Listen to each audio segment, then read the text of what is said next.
buques en Guayaquil descargan apenas 300 a 350 contenedores. Ninguna línea naviera va a enviar un buque de esas dimensiones hasta la ciudad de Guayaquil para descargar tampoco. Entonces eso iría al puerto de aguas profundas. Eso iría a un puerto de mayor capacidad. Ahora, hay que diferenciar. Estamos hablando del puerto de Guayaquil para servir los requerimientos del Ecuador, o estamos hablando de un puerto de transferencia internacional de carga. Son dos conceptos distintos y eso es necesario tenerlo claro. Porque para tener un puerto complementario del puerto de Guayaquil, lo que se necesitaría sería 1 o 2 muelles en donde puedan llegar buques de mayor calado y la carga ser transferida a Guayaquil, pero no se necesita más. Por otro lado, si ese puerto estuviera en Pozorja, que es, a mi criterio, el mejor sitio para estar, de igual manera se tendría que dragar los goles. Ahora, pero ¿por qué se habla de Chanduy ahora? El gobierno ahora dice Chanduy, si antes dijo Pozorja, que porque Nebo dice Pozorja, el Correo dice Chanduy. O sea. Chanduy es un sitio que yo conozco muy bien porque hice mi tesis de grado de ingeniero portuario en Chanduy, porque últimamente participé en los estudios para el puerto pesquero artesanal. Chanduy no tiene las características beneficiosas de Pozorja. Chanduy es un puerto de aguas abiertas, sería un puerto de aguas abiertas, que está sometido a la acción del viento, del oleaje, de las corrientes, no es un sitio abrigado. Además no tiene profundidad.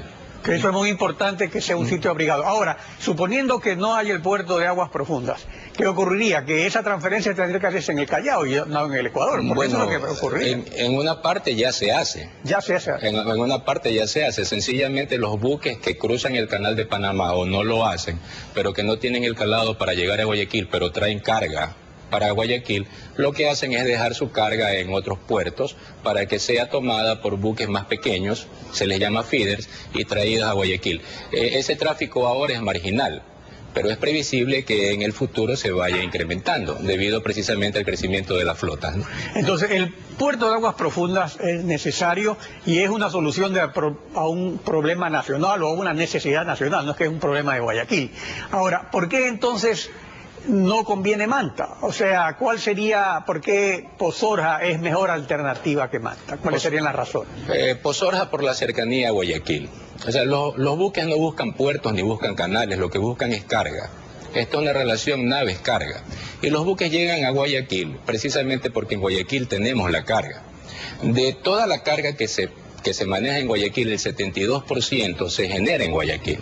El 28% restante en otros sitios del país. Y ese 28%, digamos, el 4% en Manta, o sea que es el punto que mueve menos carga. Entonces Manta no tiene carga propia.